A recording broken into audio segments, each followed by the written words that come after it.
today we've hired 3 K cars to drive to the Hakone Turnpike and Hakone Skyline mountain passes. Those 3 cars are a Honda S660, Suzuki Alto Works and a Suzuki Jimny. All K cars, which means they've all got 660cc engines, are tiny. I'm in the Jimny first, and it's a little bit different to what you'd get in the UK. Still right in drive, but the indicators are on the right in a Japanese car. There's no wheel arch extenders. The track is quite a bit narrow to meet the K car width restrictions, and like I mentioned, it's got a 660cc turbocharged engine, which is surprisingly peppy. But looking at the speedo, which goes up to 140 kph, I think that means a top speed of around 80 miles an hour. Very much a city car. So it's got a 5-speed manual gearbox. So setting off from the lights and stuff, it's actually pretty nippy, and it makes a nice little noise.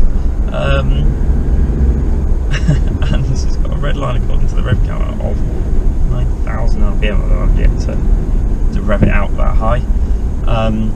It's got 4-wheel drive, although it's currently in 2-wheel drive, and it's also got 4-wheel drive with low range, so it's a proper little off-roader.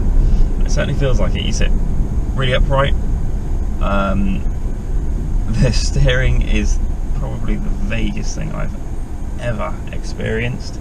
It's like driving a boat where you more influence the direction than actually control it. It pitches and dives and rolls pretty badly, so if you are cornering, it goes dives onto the front corner. If I show you the roll, it's pretty extreme. The car doesn't appear to have any anti-roll bar. I had a quick look and there definitely aren't any, and it drives like it hasn't. It does seem to have some sort of strange suspension layout, I suppose, to support the live axles that it has. But it is quite a lot of fun. It's got a lot of charm. It's got hill descent control for off-roading. It is very narrow, but you still have quite a lot of space. The door's quite close to me. I've got loads of legroom and headroom.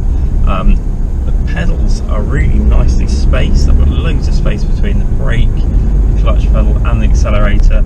The clutch pedal and the brake pedal are perfectly positioned, sort of directly ahead of each leg, of the accelerator to the right. Really good actually, not really much of a clutch rest though.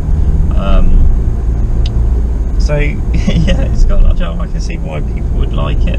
I haven't really driven it with much Ernst or zest yet. Yeah, it's great. It's very sparsely equipped. I have electric windows, I have air conditioning, I have a touchscreen which is aftermarket, and is, although the language sits in English, is pretty much entirely Japanese and I can't understand a word of it. Yeah, so it hasn't got automatic lights or wipers. Yeah, so it's pretty sparsely equipped. There's no buttons on the steering wheel or anything. But it is a city car.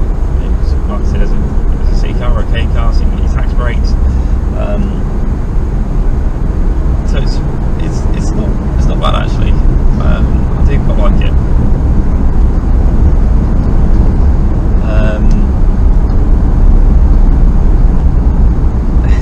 The interior is quite cool. It doesn't feel like a car we came out last year. It feels like a late 90s, early noughties car. Lots of hard plastics, which I don't mind too much. It's got exposed fixings, which are actually rubber caps. It's supposed to give it more of a utilitarian look.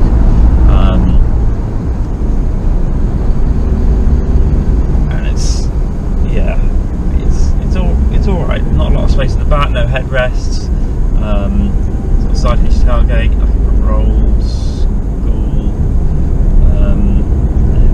Off-roader. Visibility is very good, very thin pillars, very upright windscreen, which is miles away from me. I can't even touch it. The spare wheel on the boot lid only just impedes on the rear glass. So yeah, not bad. I've just come from the Jimny into the S660, a very different car as you can imagine, a little sports car. very low. Just even clambering down into it was a bit awkward. It's also much better equipped. We've got climate control in here, we've got a digital speedo with a selectable sports display, which makes it really red. I've got iPod connectivity, and I've got this awesome little electric window in the middle of the buttresses. Everything's much quieter with that up, but we'll keep that down. I've got a little 660 3-cylinder turbo again, but this time when I let off, I get a nice little blow off from the wastegate, and it's a beautiful car. This fluorescent white paint, really thin wing mirrors, really nice to look at, really interesting, distinctive. It's a shame we don't get this car in the UK. It really is. The interior has some soft touch material. It's carbon fibre effect plastic. Really small shaped steering wheel, really nice. We're just on this little twisty road here, which is a good chance to test the little S660. It's incredibly low, the corner's incredibly flat, the grip is amazing. Gear shift is really nice. The pedals really are over.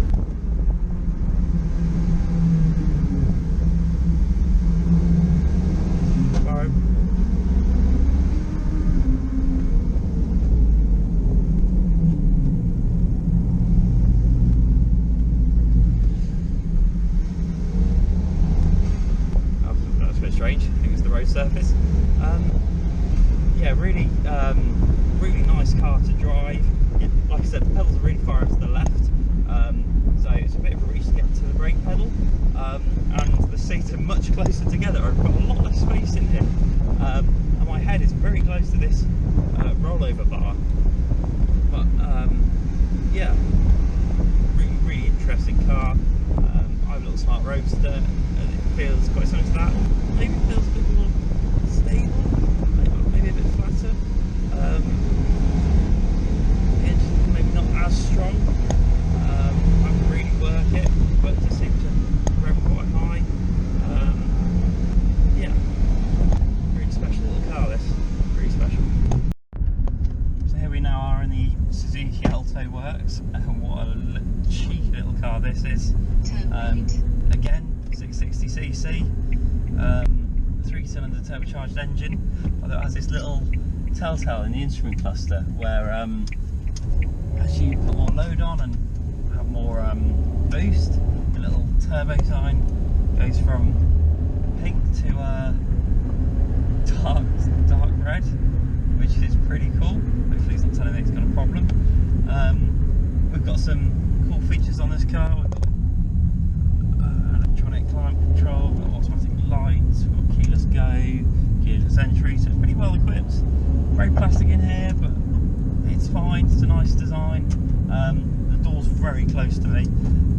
As part of the Alto Works package, we have figure hugging Recaro seats, which are set very high up. We've got a body kit on it, which looks fantastic. Black wheels, we have more power, and we have this nice red stitching and plastic steering wheel, so it's great fun to drive. The grip is unbelievable, and it's also quite powerful as well. It feels quite powerful. It really has got enough power to pull itself up the hills. We've got a 5-speed gearbox this time rather than the 6 in the Honda, but yeah, really great fun. It drives really nicely. Really throw around. The engine's a bit thrashy, but it is eager, which is good. I think it'll make a great car. It's a shame we don't get this Alto at all in the UK. It looks really great, it's really distinctive. It's really, really small, really narrow, but the legroom in the rear is unbelievable. There's more legroom in the back of this than there was on our long haul flight, which is amazing. I've got loads of space up front as well, so really is a good little car.